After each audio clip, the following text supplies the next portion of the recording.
লূত আলাইহিস সালামের জামানায় যখন জমিনটাকে উল্টে দেওয়ার জন্য অর্ডার হলো, তখন ফেরেশতা বলছিল, আয় আল্লাহ, এই জমিনে তো একটা লোক আছে যে 30 বছর পর্যন্ত তোমার ইবাদত করেছে, সেই লোকটারে তো সরাবার ব্যাপারে তুমি কিছু বললা না। আল্লাহ রাব্বুল আলামিন বললেন, জমিনটা উল্টায়া ওর মাথায় আগে রাখো, রে শুদ্ধা জমিনটারে উল্টায় দাও। কারণ গোটা জাতি যখন আমার সঙ্গে নাফরমানি করছে, আমার নবীর সঙ্গে নাফরমানি করতেছে, তখন এরা কথা বলে নাই। এই লোক নিজের ইবাদত নিয়ে ব্যস্ত ছিল, নিজেকে জাহান্নাম থেকে বাঁচাবার চেষ্টা করেছে। গোটা জাতি জাহান্নামে যায়, সেজন্য ভুরুক্ষেপ করে নাই। হক কথা বলতেই হবে। হক যে বলবে না, হক থেকে যে চুপ থাকবে, সে হচ্ছে শয়তানুন আখরাস, বোবা শয়তান। রাসূলুল্লাহ হাদিসে বলেছেন, হক থেকে যে চুপ থাকে সেটা কি শয়তান? বোবা শয়তান। এখন আপনাকে বিপদ মুসিবত থেকে বাঁচার জন্য হকের দাওয়াত দিতে হবে, তা না হলে আল্লাহ পাক ক্ষমা করবেন না। না হক যখন সমাজে চলতে থাকে, হকের আওয়াজকে একজনকে হলেও হকের আওয়াজ বুলন্দ করতে হবে। কোরআনে কারিমে রব্বুল আলামিন বলেন, ওয়াত্তাকু ফিতনাতান লা তুসিবান্নাল্লাযীনা যালামু মিনকুম খাসসা। সতর্ক থাকো, বেঁচে থাকো ওই সব বিপদ থেকে, মুসিবত থেকে, যেই বিপদ শুধুমাত্র বিপদের কারণ যারা, ওদের জন্যই নাজিল হবে না, বরং যারা সহ্য করে তাদের উপরও বিপদ আসবে। যারা বিপদের কারণ, গুনাহের কারণ, শুধু ওরাই ধ্বংস হবে না, যারা সহ্য করবে তাদেরকেও আযাবের মধ্যে নিপতিত হতে হবে। কিয়ামতের দিন কোন বুড়ো মানুষ বেহেশতে যাবে না, সব যুবকরা যাবে। বেহেশতে যাবে কারা? বুড়োরা বোধহয় ভয় পেয়ে গেছেন। রাসূল পাক সাল্লাল্লাহু আলাইহি ওয়াসাল্লাম বলেছেন, আমার কথা না, হুজুর বলেছেন কোন বুড়ো মানুষ বেহেশতে যাবে না, কোন কালো মানুষ বেহেশতে যাবে না। এখন রাসূল যদি বলেন, তার কথাই তো আইন। হুজুর বলেন কালো মানুষ বেহেশতে যাবে না, একটা কালো মানুষ কান দিয়ে তো পড়েই গেছে। হুজুর বলেন, কেঁদো না, তুমি যখন বেহেশতে যাবে চাঁদের মতো সুন্দর চেহারা নিয়ে বেহেশতে যাবে। বুড়ার কান্না দেখে হুজুর বলছেন, কেঁদো না, তুমি যখন বেহেশতে যাবে আল্লাহ তোমার যুবক বানায় পাঠায় দিবে, যেহেতু বেহেশত হচ্ছে যুবকদের জন্য। সুবহানাল্লাহ। অত নাজ নিয়ামত, অত আনন্দ, বুড়া মানুষে তো খাইয়ে খুইয়ে বেহেশত নষ্ট করি ভালো হবে। এই জন্য যৌবন দরকার, স্বাস্থ্য দরকার বেহেশত উপভোগ করার জন্য। সেই জন্য বেহেশতে যাবে কারা? তরুণেরা যাবে। কারা যাবে? তরুণ তরুণী দিয়ে আল্লাহ পাক বেহেশত ভরে ফেলবেন। সুবহানাল্লাহ। আমার যুবক ভাইয়েরা, আমার কলেজ ইউনিভার্সিটির ছাত্র ভাইয়েরা, একটুখানি মাথা খাটায় চিন্তা করো। তোমার নেতারা যারা ঢাকা থেকে আসে বা এখানে বাস করে, ওই নেতারা যখন রাজনৈতিক প্রোগ্রাম করতে আসে, তখন কি একবারের জন্য তোমাদেরকে বলে, ও ছেলেরা তোমরা কি নামাজ ঠিক মতো পড়ো কিনা? বলে? এই যে রোজা আসতেছে, খবরদার বাবারা তোমরা রোজা রেখো, এরকম কথা বলে নাকি? তোমার উস্তাদদের সম্মান করো, এ কথা বলে নাকি? বরং টাকা দেয়, পয়সা দেয়, যে শিক্ষক তোমার মতের উল্টা করবে ঠ্যাঙ্গাইয়া জনমের মতো টাইট করে দিবা। ঠিক কিনা? তোমার নেতারা কি কোনোদিন বলে নাকি, ও আমার সংগঠনের ছেলেরা মা বাপের খেদমত করবে, মা বাপের সম্মান করবে, খবরদার মা বাপের সঙ্গে বেয়াদবি করবে না, সন্ত্রাস করবে না, অস্ত্রবাজি করবে না, মানুষকে কষ্ট দিবে না, এমন কোনো কথা বলে না? আমার যুবকেরা শোনো, ওরা টাকা দিয়ে, অস্ত্র দিয়ে, পয়সা দিয়ে, মদ দিয়ে, ওরা নিজেদের ক্ষমতা টিকায় রাখার জন্য তোমাদেরকে লাঠির মতো ব্যবহার করে। সুতরাং আজকে তরুণদেরকে বুঝতে হবে, তরুণেরা ভালো করে বোঝো, তোমরা রাসূলের সৈনিক। কার সৈনিক?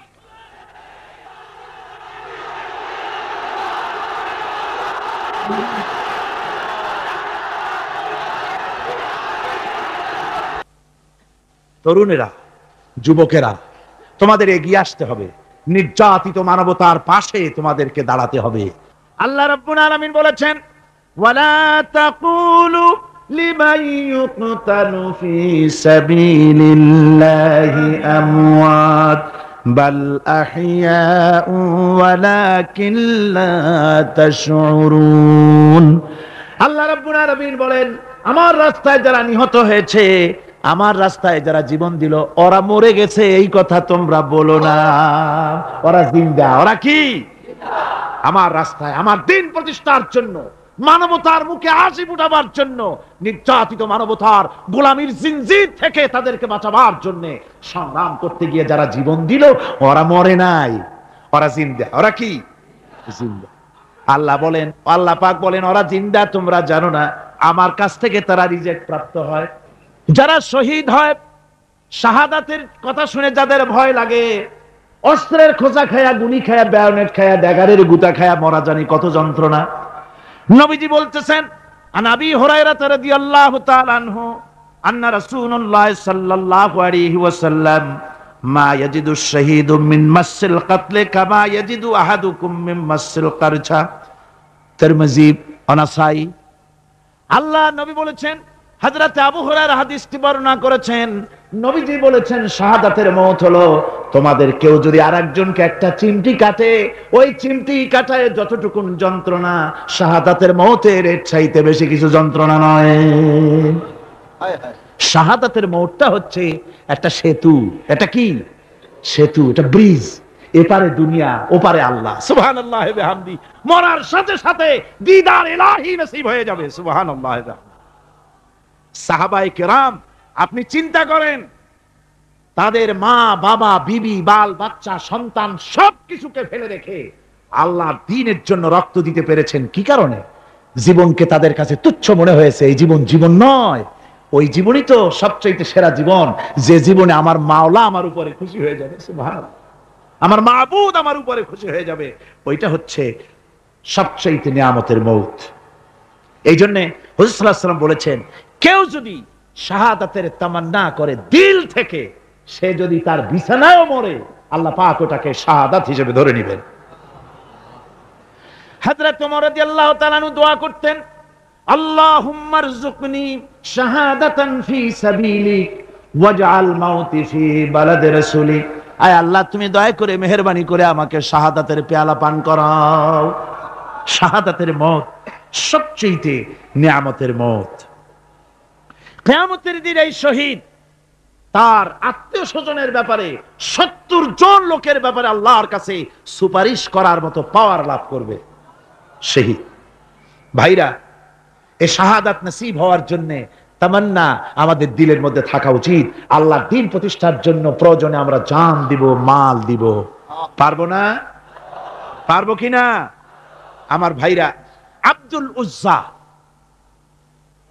মক্কা শরীফে বাড়ি, 20 বছরের যুবক, কলিজার মধ্যে সবসময় চায়, এতিম মানুষ, বাপ মারা গেছে, একেবারে ছোট অবস্থায়, খুব গরিব।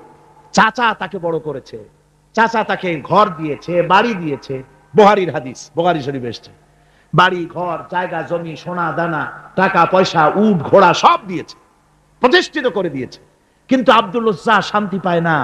রাসূল পাক সাল্লাল্লাহু আলাইহি ওয়াসাল্লাম দ্বীনের দাওয়াত দিচ্ছেন, মন চায় তাওহীদের এই সূরা সেও পান করে, কিন্তু চাচার ভয়তে পারে না। মনটা চাচ্ছে, আহা, চাচা যদি ইসলাম কবুল করতো তাহলে আমার জন্য ব্যাপারটা সহজ হয়ে যেত। এভাবে চিন্তা করতেছে। হঠাৎ একদিন রাসূল পাক সাল্লাল্লাহু আলাইহি ওয়াসাল্লাম হিজরত করলেন। এরপরে আব্দুল উজ্জার ধৈর্যের বাঁধ ভেঙে গেল। আব্দুল উজ্জা গিয়ে বলছে, চাচা, মুহাম্মদ সাল্লাল্লাহু আলাইহি ওয়াসাল্লামের নাম তো নিশ্চয়ই শুনেছেন। বলে, হ্যাঁ শুনেছি। তিনি যে ইসলামের দাওয়াত দেন, ওইটা আপনার কাছে কেমন লাগে? তার মানে বলছে যে, আমার কাছে তো খুব ভালো লাগে। চাচা, ইসলাম কি কবুল করবেন? এই অগণিত মূর্তির সামনে মাথা নত করে আমাদের কোনো লাভ নাই। ওই মূর্তিগুলি আমাদের কোনো সাহায্য করতে পারে না। এক আল্লাহ বিশ্বাস করার জন্য মুহাম্মদ সাল্লাল্লাহু আলাইহি ওয়াসাল্লাম আমাদের বলেছেন। চাচা বলছে, খবরদার, এই কথা যদি আবার উচ্চারণ করো তাহলে আমি তোমাকে যা দিয়েছি সব ছিনায় নেব। আব্দুল উজ্জা বলছেন, তাহলে আর আমি সহ্য করতে পারলাম না। চাচা, আপনার সামনেই আমি ঘোষণা করলাম, একদিন চাপা রেখেছি, আর পারলাম না। আমি ঘোষণা করে দিলাম, লা ইলাহা ইল্লাল্লাহু মুহাম্মাদুর রাসূলুল্লাহ। পরিণতি জানো? আব্দুল উজ্জা বলল, কি পরিণতি? চাচা বলতেছি, এই কলেমা পড়ার কারণে আমি তোমাকে যা দিয়েছিলাম, ঘোড়া দিয়েছি, উট দিয়েছি, বাড়ি দিয়েছি, সব আমি তোমার কাছ থেকে ছিনাইলাম, সব ফেরত দিতে হবে। তিনি বললেন আমি রাজি আছি, আমি রাজি আছি। আপনি আমার সোনা দানা, ঘোড়া, উট আর ঘর বাড়ি যা দান করেছেন, এই দুনিয়াটার মালিকও যদি আমারে বানাই দিতেন, আমি এর বিনিময়ে কলেমা পড়া থেকে আর আমি নিজেকে থামায় রাখতে পারি না। বলে আমার সব আমাকে ফেরত দাও। বলল দিলাম, যা আপনি দিয়েছেন সব আপনাকে ফেরত দিলাম। চাচা বলছে জায়গা জমি, টাকা পয়সা, সোনা দানা সব পেলাম, তোমার গায়ে যে জামা, তোমার পরনের যে লুঙ্গি, ওটা আমার টাকার খোলো। আব্দুল উজ্জা বললেন আপত্তি নাই। জামা খুলে দিলেন, পরনের লুঙ্গিটাও খুলে দিলেন। 20 বছরের যুবক এই অবস্থায় চলে গেলেন মায়ের কাছে। মা আব্দুল উজ্জাকে এই অবস্থায় দেখে 2 চোখ চেপে ধরলেন, বললেন বাবা তোমার এই অবস্থা কেন? ছেলে বলছে মা, ইমান আনার কারণে আমি সব হারায় ফেলেছি, আমার আর কিছুই নাই, ইমান আনার কারণে আমার এই অবস্থা হয়েছে। মা বলছে বাবা আমার কাছে কি চাও? ছেলে বলছে মা আমি চলে যেতে চাই মদিনায়, আল্লাহর নবী মুহাম্মদুর রাসূলুল্লাহ সাল্লাল্লাহু আলাইহি সাল্লামের দরবারে চলে যেতে চাই, আমি একটু বস্ত্র চাই। মা একটা পুরানা কম্বল তার হাতে দিয়ে দিলেন। আব্দুল উজ্জা কম্বলটাকে ছিঁড়ে এক টুকরা কোন রকম হাঁটুর উপরে জড়ায় নিলেন, আর এক টুকরা গায়ে দিয়ে নিলেন। আব্দুল উজ্জা আবার বহু কষ্ট করে মরুভূমি পাড়ি দিয়ে মদিনা মুনাওয়ারায় চলে গিয়ে বাবি জিবরিল থেকে ঢুকে আসহাবে সুফফার চবুতরার সামনে বসে আছেন, ছেঁড়া কম্বল পরা। এবার বিশ্ব নবী, দুনিয়া আখিরাতের বাদশা জনাবে মুহাম্মদ রাসূলুল্লাহ সাল্লাল্লাহু আলাইহি ওয়াসাল্লাম যখন মসজিদের নিজের ঘরের থেকে দরজা খুলে বেরিয়েছেন, দেখেন এক যুবক বসা, একটা আধাটা কম্বল পরা, হাঁটুর উপরে কোন রকম করে রানটা, লজ্জাস্থানটা ঢাকার, গায়ে একটা ছেঁড়া কম্বল। তার এই অবস্থা দেখে হুজুর জিজ্ঞেস করেন তুমি কে? যুবক বলছে আমি আব্দুল উজ্জা। ইসলাম কবুল করার জন্য আমার সব ছিল, আমি কম ধনী ছিলাম না, আমার চাচা সব নিয়ে গেছে, সিনাই রেখেছে, আমার লুঙ্গিটাও দেয় নাই। ঘটনা সব তিনি খুলে খুলে বললেন। হুজুর বললেন তোমার নাম আব্দুল উজ্জা নয়, তোমার নাম আব্দুল্লাহ। আব্দুল্লাহ জুলবাজাদাইন তার নাম। হযরত আব্দুল্লাহ জুলবাজাদাইন কি রাসূলুল্লাহ দিয়া দিলেন, আসহাবে সুফফাদের সাথে মিলাই দিলেন, এখানে থাকো, খাবার আসতে পরে খাবে। তাদের সব সময় খাবার থাকতো না। আসহাবে সুফফায় তারা থাকতেন যাদের ঘর নাই, বাড়ি নাই, থাকার জায়গা নাই। ক্ষুধার জ্বালায় যখন তারা অতিষ্ঠ হয়ে যেতেন, নবীজি ঘরের থেকে তাহাজ্জুদের জন্য যখন বেরোতেন, ক্ষুধার্ত সাহাবীরা রাসূলের চেহারা দেখার সঙ্গে সঙ্গে ক্ষুধা নিবৃত হয়ে যেত। হযরত রাসূল পাক সাল্লাল্লাহু আলাইহি ওয়াসাল্লাম আব্দুল্লাহকে ওনাদের মধ্যে ভিড়ায় দিলেন। আব্দুল্লাহ এবার কোরআন শরীফ পড়ে, কোরআন শরীফ পড়তে গিয়া চিল্লায় চিল্লায় তিনি পড়েন, আস্তে আস্তে পড়েন না। সাহাবীরা বিরক্ত হয়ে রাসূলের কাছে নালিশ করলেন যে বড় চিল্লায় কোরআন পড়ে, আমাদের নামাজেও ডিস্টার্ব হয়। হুজুর বলেন সাহাবীরা কেউ আব্দুল্লাহর ব্যাপারে কোনো কথা বলবে না, তারে চিল্লাইতে দাও, যেহেতু ঈমানের জন্য তারে বড় মূল্য দিতে হয়েছে। পরনের লুঙ্গিটা পর্যন্ত আনতে পারে নাই, যত খুশি চিৎকার করে আল্লাহর কালাম পড়ুক।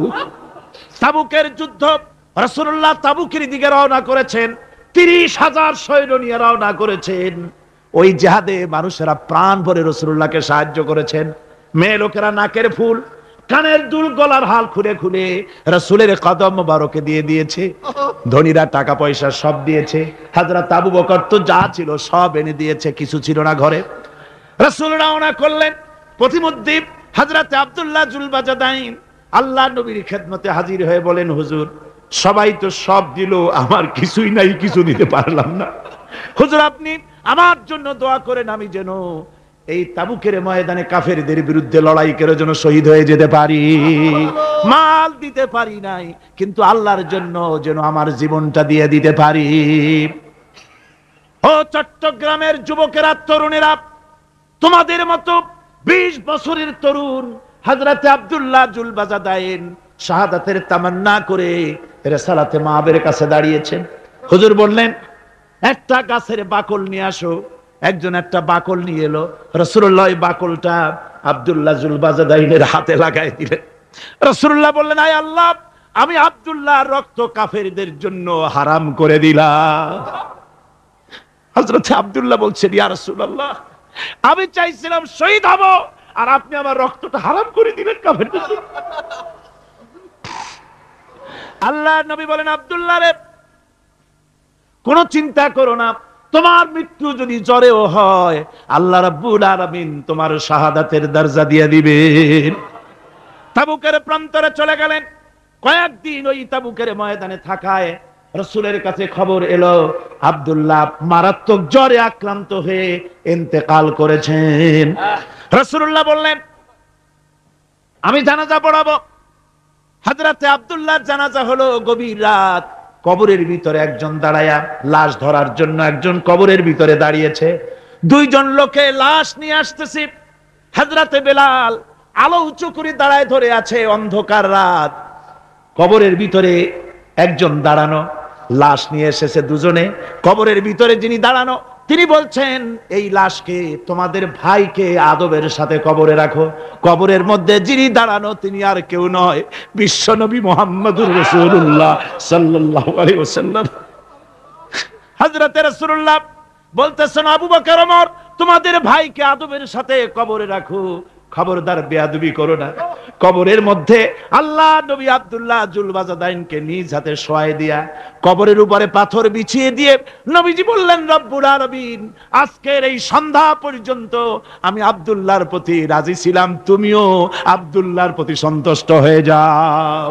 হযরত ইবনে মাসউদ রাদিয়াল্লাহু তাআলা আনহু বলেন, আমি চিৎকার মেরে কেঁদে কেঁদে বললাম, আল্লাহ, আজকে যদি এই কবরে আব্দুল্লাহ না হয়ে আমি হতাম, আমার কিসমতটা ভালো হয়ে যেত। যুবকেরা, ও তরুণ মুসলমানেরা, তোমরাই রক্ত দিয়ে ইসলাম কায়েম করেছো। কে কায়েম করেছে ইসলাম? মুসলিম তরুণেরা, মুসলিম যুবকেরা, তোমাদের অবদান সব চাইতে বেশি। আজ মুসলমান যুবকদের চরিত্র নাই। মদ, জুয়া, জেনা, ব্যভিচার করে করে সর্বনাশ করে দেওয়া হলো। সরকারি ভাবে, বেসরকারি ভাবে, বিভিন্ন ভাবে যুবকদেরকে মিসগাইড করার জন্য মদ দেওয়া হয়, টাকা দেওয়া হয়, অস্ত্র দেওয়া হয়, সব দিয়ে যুবকদের চরিত্র নষ্ট করা হচ্ছে। অথচ যুবক হচ্ছে একটা জাতির মেরুদণ্ড। জাতির কি মেরুদণ্ড? এই মেরুদণ্ডকে ঘুণে ধরেছে, এই মেরুদণ্ড নষ্ট করার ব্যবস্থা করা হয়েছে। আমার মুসলমান ভাইয়েরা, হাদিস থেকে শোনো, বদরের প্রান্তরে যুদ্ধ হবে। রাসূলুল্লাহ সাহাবায়ে কিরামদেরকে রেডি করেছেন, কিন্তু এই যুদ্ধটা বড় মারাত্মক, এই জিহাদ বড় মারাত্মক। জিহাদ হবে, চাচার বিরুদ্ধে ভাতিজা জিহাদ করবে, বাপের বিরুদ্ধে সন্তান অস্ত্র ধারণ করবে, ভাইয়ের বিরুদ্ধে ভাই অস্ত্র ধারণ করবে। কোন জিহাদ? বদর। কোন জায়গায়? বদরে। মক্কা থেকে যারা আসতেছে সব চাচা, ভাই, মামু, খালু, এরা আসতেছে। আপন আপন লোকেরা আপন লোকের বিরুদ্ধে অস্ত্র ধারণ করবে। এটা কি সহজ? কোন, এটা কি সহজ? রাসূলুল্লাহ যুদ্ধের কথা মানুষকে বুঝাচ্ছেন, একটু ইতস্তত করছেন। হযরত রাসূল পাক সাল্লাল্লাহু আলাইহি ওয়াসাল্লাম যুদ্ধের কথা সাহাবায়ে কিরামদের সামনে পেশ করতেছেন আর একটু ইতস্তত করতেছেন। এই কঠিন যুদ্ধে সাহাবীরা কিভাবে মেনে নেবে? রাসূলের মনের অবস্থা বুঝতে পেরে হযরত মিকদাদ রাদিয়াল্লাহু তাআলা আনহু, বর্ষিয়ান সাহাবী, তিনি দাঁড়ায় গেলেন। তিনি দাঁড়ায় বলছেন, ইমদি বিনা ইয়া রাসূলুল্লাহ হাইসু মা তাশা। হে রাসূল, আপনি আমাদেরকে নিয়ে চলুন, আল্লাহ যেদিকে আপনাকে যেতে বলে, হাইসুমা তাশা আয় হাইসুমা আমারাকাল্লাহ, যেদিকে আল্লাহ আপনাকে যেতে বলেন আমাদেরকে নিয়ে আপনি সেদিকে চলেন। ইন্না লা নাকুলু লাকা কামা ক্বালা বানু ইসরাঈল লিমূসা আলাইহিস সালাম, ইযহাব আনতা ওয়া রাব্বুকা ফাকাতিলা ইন্না হাহুনা কাঈদুন। আমরা মুসা আলাইহিস সালামের উম্মতের মতো বলবো না যে, হে মুসা, তুমি আর জিবরাইল আর তোমার আল্লাহ যুদ্ধ করো, আমরা ঘরে বসে আরাম করি। এই কথা আমরা বলবো না হুজুর। বাল ইযহাব আনতা ওয়া রাব্বুকা ফাকাতিলা ইন্না মাআকুমা মুকাতিলুন। হে রাসূল, বরং আমরা বলবো আপনি যুদ্ধ করুন, আপনি আমাদের নিয়ে চলুন, আমরা লড়বো আপনার সাথে কাফেরদের বিরুদ্ধে। ততক্ষণ পর্যন্ত লড়বো মা দামাত আইনুম মিন্না তাতাররাফ। ও রাসূল, যতক্ষণ আমাদের চোখের একটা পাতাও নড়ে ততক্ষণ আপনার সাথে আমরা লড়বো। সুবহানাল্লাহ। মানে জীবন যতক্ষণ আছে আপনার সাথী হয়ে কাফেরদের বিরুদ্ধে লড়তে থাকবো। হুজুর খুব খুশি হয়ে গেল। হুজুর কি হলেন? দারুণ খুশি হয়ে গেল। আল্লাহ নবী খুশি হয়ে বললেন, ও সাহাবীরা, তোমাদের মানসিক অবস্থা যখন এই কুবু বিনা ইলা জান্নাতিন, জান্নাতুন আরদুহা কারদিস সামাওয়াতি ওয়াল আরদ।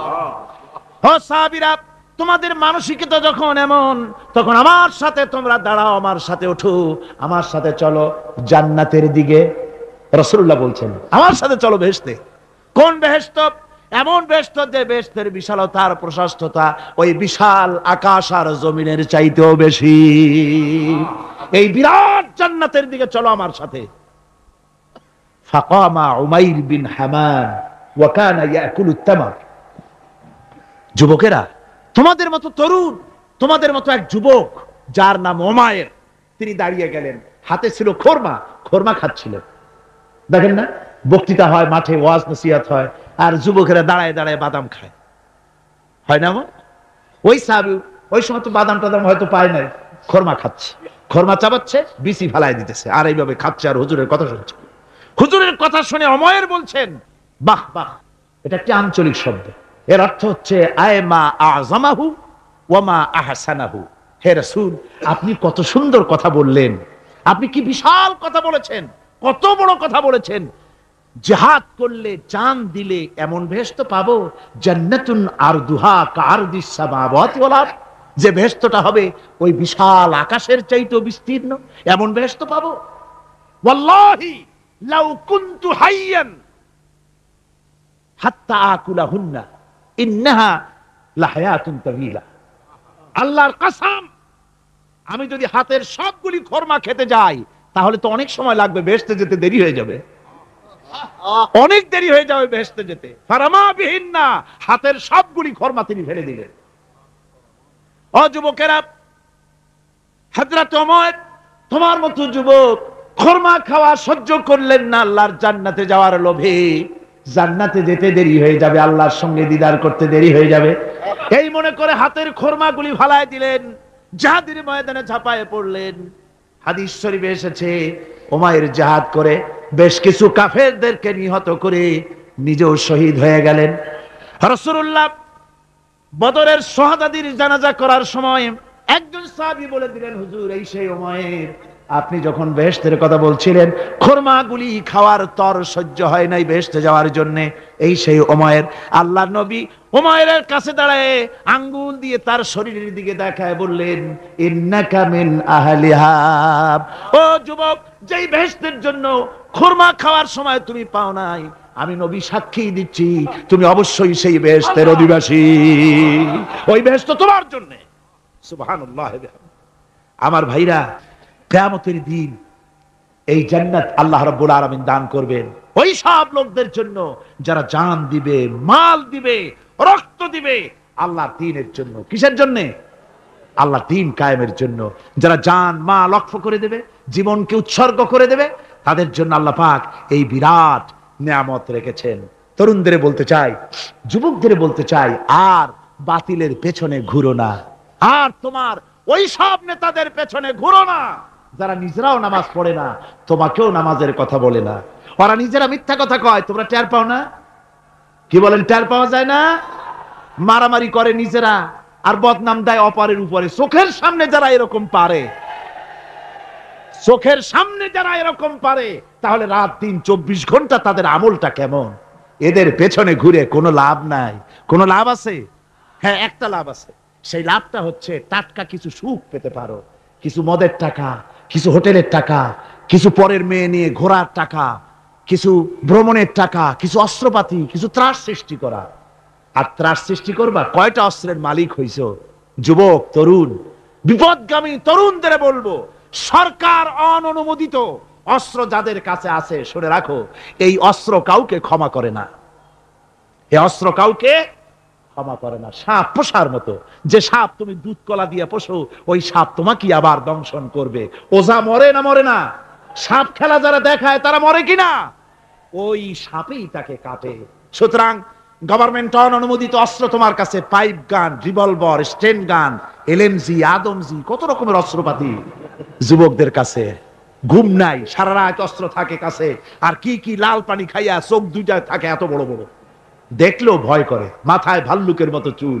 মানুষ মারো তোমরা, মানুষ মারো। আহা, যারে মারলা একটুখানি হিউম্যানিটি, বিবেক দিয়ে চিন্তা করো। যাকে মেরেছ ওই রাত্রে তার বাড়ির কাছে যাও, ওই রাত্রে গোপনে তার বাড়ির কাছে গিয়ে দেখো তার মা কিভাবে তার সন্তানের জন্য কাঁদতেছে, মায়ের কোলটা খালি হয়েছে বলে কিভাবে কাঁদতেছে, তার বাবা কিভাবে কাঁদতেছে, তার বউ থাকলে কিভাবে ছটফট করতেছে, তার কলিজার টুকরা সন্তান থাকলে কিভাবে আব্বা আব্বা বলে কাঁদতেছে। যারে গুলি করে মেরেছো একবার বাড়ির কাছে গিয়ে কান পাচা শোনো। মনে রাখো যুবক, সন্ত্রাসীরা শুনে রাখো, অস্ত্র দিয়া মানুষকে যারা মেরেছো, আল্লাহর কসম করে বলি যেভাবে মেরেছো ওইভাবে তোমাকেও নিহত হতে হবে, কোনো সন্দেহ নাই। বাড়িতে গিয়ে ডায়েরিতে লিখে রাখো আমার কথা। থামুন, বাড়িতে গিয়ে ডায়েরিতে লিখে রাখুন, ডায়েরিতে লিখে রাখো, যদি তুমি কাউকে হত্যা করে তার বউকে যদি বিধবা বানায় থাকো, তোমার বউ বিধবা হবেই, কোনো সন্দেহ নাই। তুমি যদি কারো ছেলেকে এতিম বানায় থাকো, তোমার ছেলেকে আল্লাহ এতিম বানায় রাস্তায় ভিক্ষা করায় ছাড়বেন। তুমি যদি কারো বাপকে মাকে কাঁদায় থাকো, আল্লাহ রাব্বুল আলামিন তোমার মা বাপকে কাঁদাবেন। তুমি যদি বেয়নটের খোঁচা দিয়া, ড্যাগারের খোঁচা দিয়া একটা মানুষকে যদি বুক ফেড়ে থাকো, তোমার বুকটা ঝাঁঝরা করে দেওয়ার মতো অস্ত্র আল্লাহ তৈরি করে রেখেছে। বিশ্বাস করো, বিশ্বাস করো। অননুমোদিত অস্ত্র থানায় জমা দিয়ে দাও, মসজিদে ঢোকো, নামাজ পড়ো, চরিত্রবান হয়ে যাও। তোমাদের প্রতি আমার উদাত্ত দাওয়াত, আমার বুক ভরা দরদ। তোমাদের বিরুদ্ধে আমাদের কোনো বিদ্বেষ নাই, হিংসা নাই, আছে কলিজা বড় দরদ।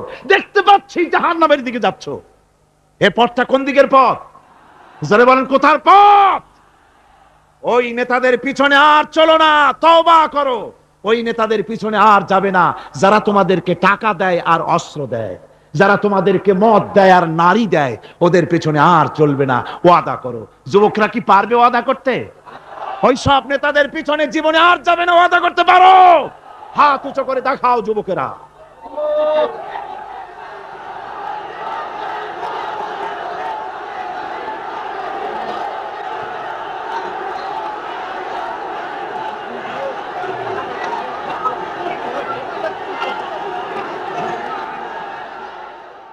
সুতরাং ইসলামকে জমিনে টিকিয়ে রাখার জন্য চাই সংগ্রাম। তাই আল্লাহ রাব্বুল আলামিন বলেছেন, ওয়াতুজাহিদুনা ফি সাবিলিল্লাহি বিআমওয়ালিকুম ওয়া আনফুসিকুম যালিকুম খায়রুল লাকুম ইন কুনতুম তা'লামুন।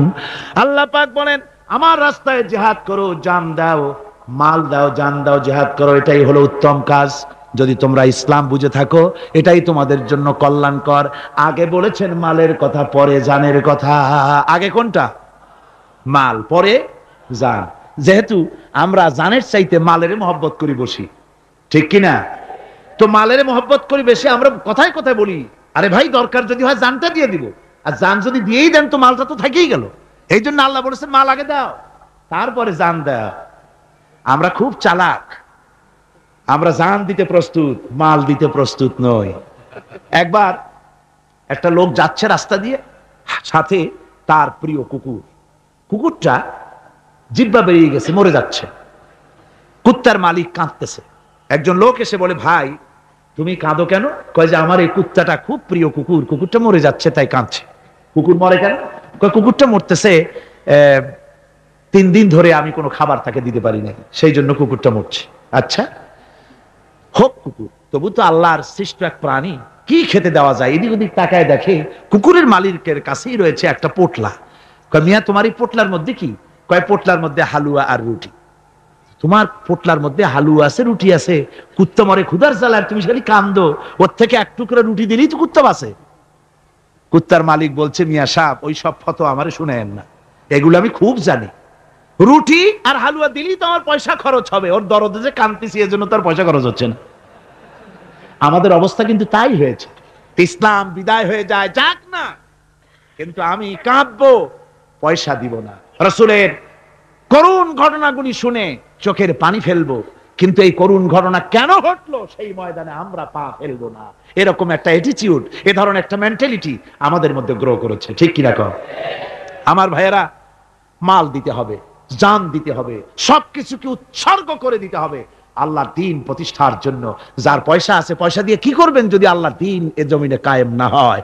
আল্লাহর দ্বীন কায়েম না হলে অসত্য, বদমাশি, শয়তানি, সব রকমের অন্যায় কাজ দিয়ে ভরে যাবে দেশ, ক্রমান্বয়ে অশান্তির দিকে যাবে। শান্তি আসবে কেবলমাত্র ইসলাম প্রতিষ্ঠা হলে পরে। আমাদের অবস্থা হলো যে আমরা ওই কুফাবাসীদের মতো। তাদের মতো? কুফাবাসীদের মতো। কুফাবাসীরা হযরত ইমাম হোসেনের জন্য দারুণ ভাবে কেঁদেছে। ঠিক কিনা? কুফাবাসীরা ইমাম হোসেনকে দাওয়াত দিছিল কারা? কুফাবাসীরা। অনেকগুলি চিঠি তারা লিখছে। কুফাবাসীরা ইমাম হোসেনকে ভালোবাসতো, দাওয়াত দিয়েছে, তার জন্য কেঁদেছে। কিন্তু কুফাবাসীদের চোখের পানিটা ছিল ইমাম হোসেনের জন্য, আর অস্ত্র, টাকা পয়সা, শক্তি সবটা ছিল এজিদের জন্য। কথা বুঝতে পেরেছেন? কুফাবাসীদের মতো অবস্থায় আমাদের হয়েছে। কুফাবাসীদের হযরত ইমাম হোসেনের জন্য তারা শুধু চোখের পানি ফেলেছে, আর টাকা পয়সা, অস্ত্রপাতি যা ছিল সব ছিল তাদের এজিদের জন্য। আমাদের অবস্থাও তাই। আমরা ইসলামের জন্য শুধু চোখের পানি ফেলি, আর যখন ভোট দেই তখন ইসলাম যারা চায় না তাদেরকেই ভোট দেই। ঠিক কিনা? আমাদের টাকা, আমাদের পয়সা, আমাদের ইলেকশন, আমাদের হরতাল, আমাদের ধর্মঘট সবকিছু হচ্ছে ইসলাম যায় না, যারা চায় না তাদের জন্য। আর ইসলামের যখন কথা বলি, ইসলামের কথা শুনলে শুধু চোখের পানিটাই ছাড়ি, মোহব্বত চোখের পানি দিয়া শেষ করে দিই, আর কিছুই করি না। তোমাদের মধ্যে এমন কিছু লোক থাকা দরকার যারা মানুষকে কল্যাণের দিকে ডাকবে এবং অকল্যাণ থেকে মানুষকে ফিরাবে, কল্যাণের দিকে ডাকবে, হকের দিকে ডাকবে, নেক কাজের দিকে ডাকবে, মানুষকে ভালো কাজের দিকে ডাকবে। এরকম কিছু লোক তোমাদের মধ্যে হয়ে যাওয়া উচিত, তৈরি হওয়া উচিত, যারা হকের দাওয়াত নিয়ে তারা সমাজে বেরোবে।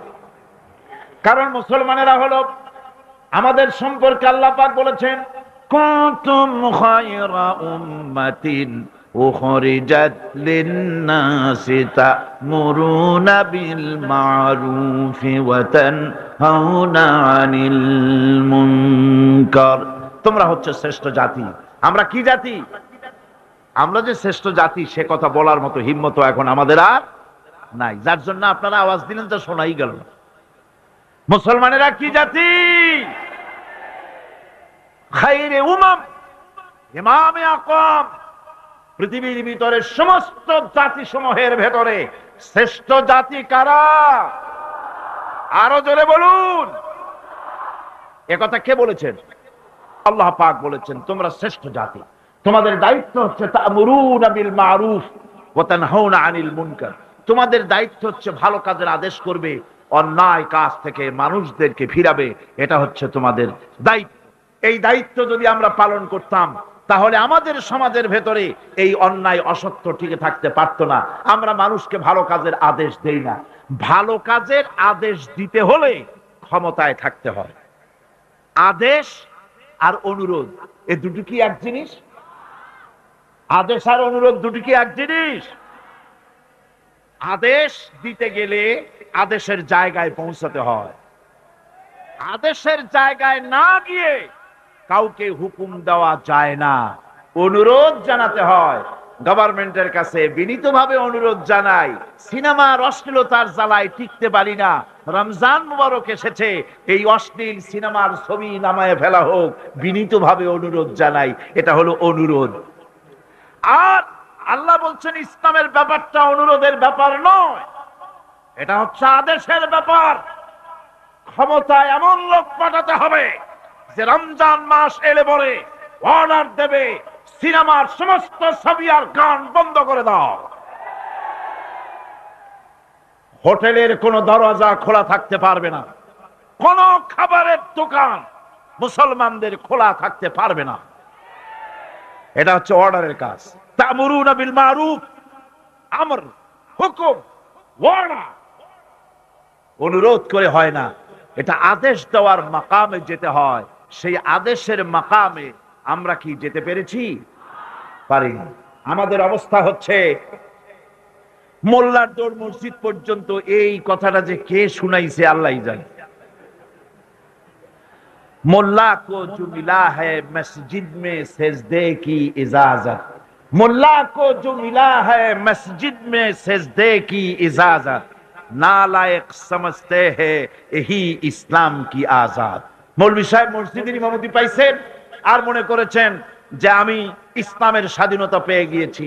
ডিসি সাহেব যদি দাওয়াত দেয়, মন্ত্রী সাহেব যদি দাওয়াত দেয়, আনন্দ অস্থির হয়ে যায়। আরে বাপ রে, ডিসি দাওয়াত দিছে কি সোজা কথা, মরি কি বাঁচি, উঠি কি পড়ি। ওই জায়গা পার্লামেন্ট, সেক্রেটারিয়েট, বঙ্গভবন যেদিন কোরআনের দখলে আসবে সেই দিন অর্ডার দিয়ে অন্যায়কে বন্ধ করা সম্ভব হবে।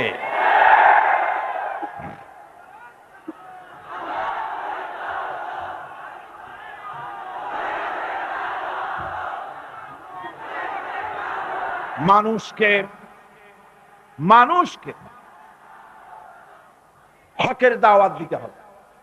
আল্লাহ রাব্বুল আলামিন বলেন, ওয়ামান আহসানু কাওলাম মিম্মান দাআ ইলাল্লাহি ওয়া আমিলা সালিহান ওয়া ক্বালা ইন্নানী মিনাল মুসলিমিন।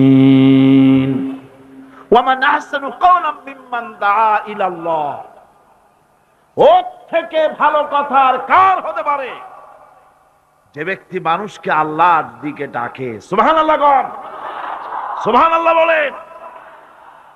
আল্লাহর দিকে যে ডাকে সেই ওয়ামান দা ইলাইহি, হাদিস শরীফের ভিতরে আছে মান ক্বালা বিহি সাদাকা, কোরআন থেকে যে কথা বলে সে কি কথা বলে? সত্য কথা বলে। কোরআন থেকে যে কথা বলে সত্য কথা বলে। মান ক্বালা বিহি সাদাকা ওয়া মান আমিলা বিহি উজরা, আরে কোরআন থেকে যারা আমল করে আল্লাহ তাদেরকে পুরস্কৃত করেন। ওয়া মান হাকামা বিহি আদালা, কোরআন থেকে যে বিচার করে সেই জাস্টিস, ইনসাফ কায়েম করে। ওয়া মান দা ইলাইহি হুদিয়া ইলা সিরাতিল মুস্তাকিম, আর যারা কোরআনের দিকে দাওয়াত দেয় তাদের দাওয়াতি সহজ সরল দাওয়াত। আওলাদে রাসূল আপনাদের সামনে কোরআনের দাওয়াত দিলেন, কোরআনের পক্ষে কাজ করুন, সবাই হাত উঁচু করে আপনারা সমর্থন দিয়েছেন। আমরাও অপেক্ষা করব এই সমর্থন আপনারা কতদিন বজায় রাখতে পারে। আল্লাহ যেন তৌফিক দেন। জোরে বলেন আমিন। আরো জোরে বলেন আমিন। ওয়ামান আহসানু কাওলাম মিম্মান দা ইলাল্লাহ, ওর চাইতে ভালো কথা আর কার যে মানুষকে আল্লাহর দিকে ডাকে। আমরা কার দিকে ডাকি? বিশ্বাস করুন, আমরা তো সমাজতন্ত্রের দিকে মানুষ ডাকি না। বলেন, আমরা কি সমাজতন্ত্রের দিকে মানুষ ডাকি? পুঁজিবাদের দিকে ডাকি, জাতীয়তাবাদের দিকে ডাকি, ধর্ম নিরপেক্ষ মতবাদের দিকে ডাকি। আমরা কার দিকে ডাকি? ধর্ম নিরপেক্ষ মতবাদ আল্লাহর তৈরি না মানুষের তৈরি? পুঁজিবাদ আল্লাহর না মানুষের? সমাজতন্ত্র আল্লাহর না মানুষের? জাতীয়তাবাদ আল্লাহর না মানুষের? আরে কোরআন কার? ইসলাম কার? সেই আল্লাহ রাব্বুল আলামিনের দিকে আমরা ডাকি। আমরা আমার বাপের দিকে ডাকি না, মায়ের দিকে ডাকি না, দাদার দিকে ডাকি না, মন গড়া কথা বলি না। ওলামায়ে হক কথা বলে কোরআনের কথা। সুবহানাল্লাহ। ওয়ামান আহসানু কাওলাম মিম্মান দাআ ইলাল্লাহ, ওয়ামান আহসানু কাওলাম মিম্মান দাআ ইলাল্লাহ, ওর থেকে ভালো কথা আর কার হবে যে ব্যক্তি মানুষকে ডাকে আল্লাহর দিকে। সুবহানাল্লাহ। প্রাণ ভরে কান সুবহানাল্লাহ। আমরা কোন নেতার দিকে মানুষকে ডাকি না।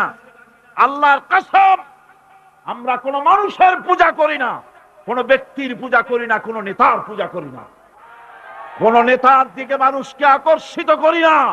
আমরা মানুষকে ডাকি আল্লাহর দিকে, আর ডাকি বিশ্ব নবী সাইয়্যিদুল মুরসালিন আশরাফুল আম্বিয়া রাহমাতুল লিল আলামিন জনাবে মুহাম্মদুর রাসূলুল্লাহ সাল্লাল্লাহু আলাইহি সাল্লামের দিকে মানুষদেরকে ডাকি।